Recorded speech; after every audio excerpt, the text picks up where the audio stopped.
Bapak dan Ibu guru yang terhormat, izinkan saya berbagi ilmu tentang seri semangat guru kemampuan non-teknis dalam adaptasi teknologi. Kementerian Kebudayaan, Riset dan Teknologi kembali menggelar program guru belajar dan berbagi seri semangat guru dengan tema kemampuan non-teknis dalam adaptasi teknologi.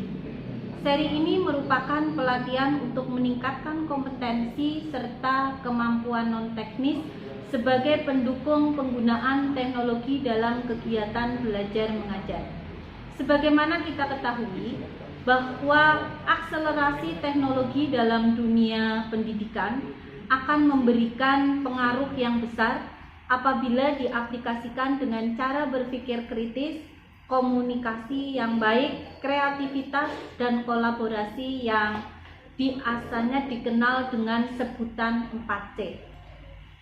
Di kelas kali ini ada 6 materi yang terdiri atas resiliensi atau tangguh dan teknologi, critical thinking, berpikir kritis dan teknologi, creativity, konten dan teknik pencitraan, communication atau komunikasi yang efektif, empower teacher, penerapan kelas campuran, collaboration, kolaborasi dan dampak.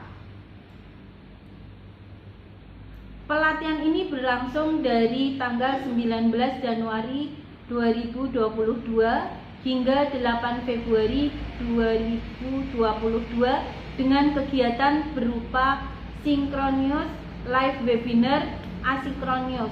Peserta akan mengikuti tes awal, mengikuti webinar, dan mengerjakan tugas berupa menjawab berbagai macam soal.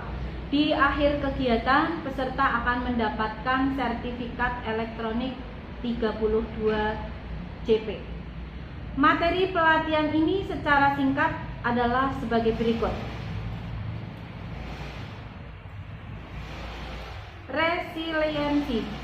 Resiliensi oleh ilmuwan psikologi biasanya disepadankan dengan istilah lenting, yang berarti kemampuan seseorang untuk bangkit setiap kali mengalami desakan mundur maupun kegagalan.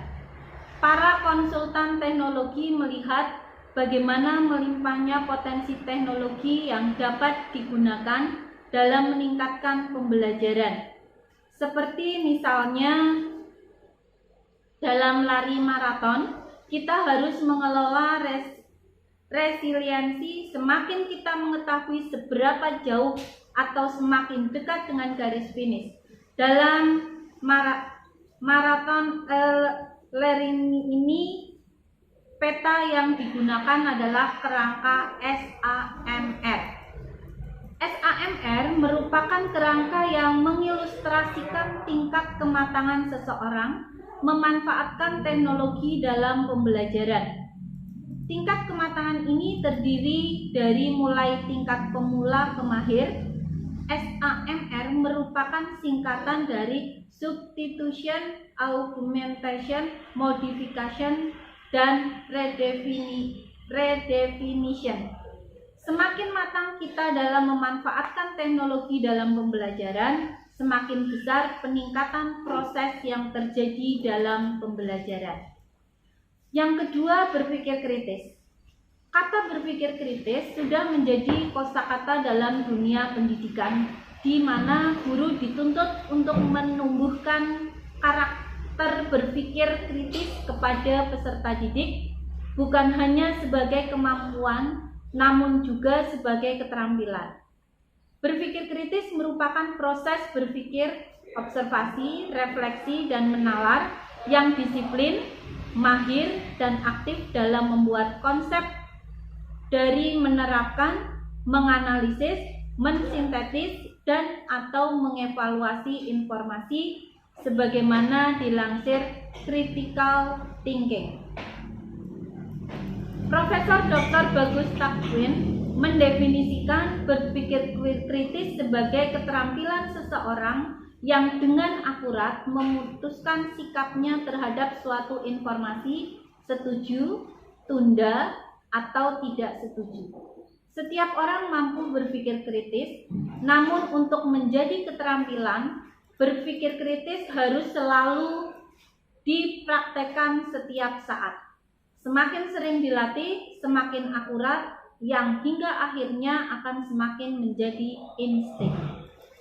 Teknologi merupakan mitra yang baik dan sesuai untuk mempraktekkan kemampuan berpikir kritis. Langkah awalnya adalah dengan memperhatikan aplikasi yang digunakan untuk mendemonstrasikan berpikir kritis. Para pendidik harus memastikan bahwa peserta didik mempraktekkan saya sadar, saya berpikir. Pada setiap kesempatan peserta didik menggunakan teknologi.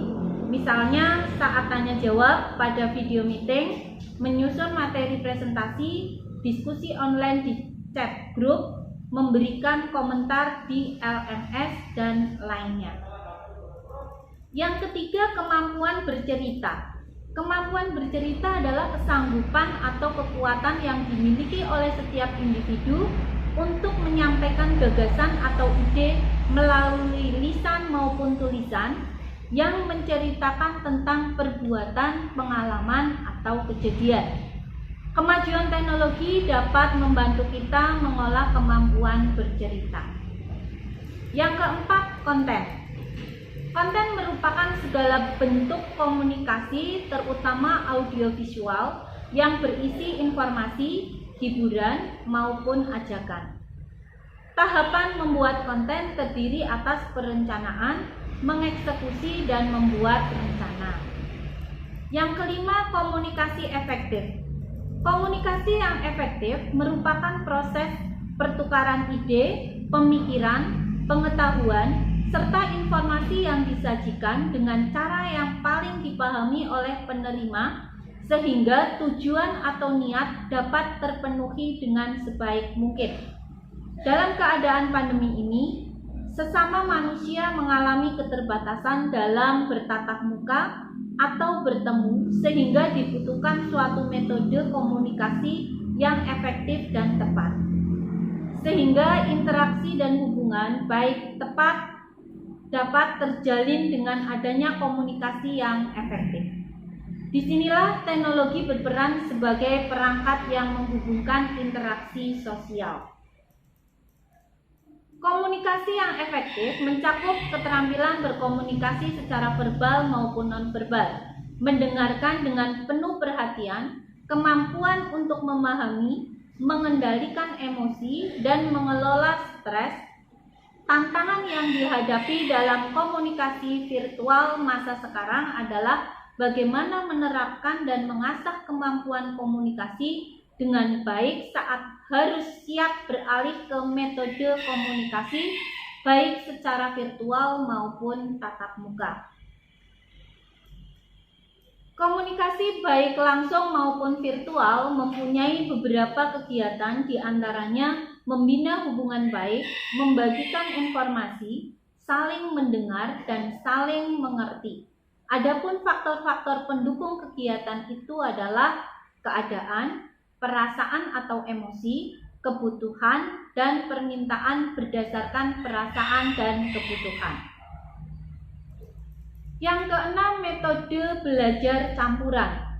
Kelas campuran merupakan kelas yang menerapkan pembelajaran campuran yang memungkinkan peserta didik mendapatkan pengalaman yang optimal. Metode belajar campuran atau yang dikenal dengan blended learning merupakan program pendidikan yang memberikan fasilitas belajar kepada peserta didik dengan memenuhi syarat sebagai berikut. Yang pertama, mengikuti pembelajaran secara asinkron yang memungkinkan peserta didik bebas untuk mengatur waktu, tempat, alur, dan tempo belajarnya. Yang kedua, mengikuti pembelajaran sinkron dengan pendampingan guru pada suatu waktu dengan moda belajar tertentu. Yang ketiga, menghubungkan beragam modalitas atau mata pelajaran menjadi satu pengalaman belajar yang terpadu dan terintegrasi. Yang keempat, membantu peserta didik menjadi pelajar merdeka belajar yang berkomitmen pada tujuan, mandiri pada cara dan reflektif dalam mencapai sasaran belajar yang disepakatinya. Berdasarkan definisi tersebut, maka peserta didik yang mengikuti blended learning akan mengalami pembelajaran sebagai berikut. Yang pertama, peserta didik melakukan pembelajaran mandiri dengan menyimak materi dari video pembelajaran di rumah, sehingga peserta didik dapat memilih jadwal kapan akan menonton video tersebut, kemudian mengerjakan tugas yang diberikan oleh guru.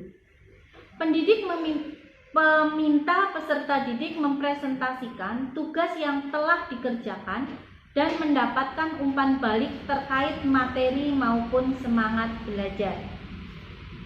Berikutnya, pendidik dapat memastikan beragam metode dan media belajar yang digunakan agar terkoneksi dan menjadi suatu kesatuan yang terintegrasi, sehingga pembelajaran sinkronnya terkait dengan pembelajaran asinkron. Selanjutnya, pendidik dapat menyediakan sejumlah alat bantu yang dapat membantu mengatur jadwal dan pola belajarnya baik di sekolah maupun di rumah. Semoga memberikan manfaat. Akhir kata, wabillahi taufiq wal hidayah. Wassalamualaikum warahmatullahi wabarakatuh.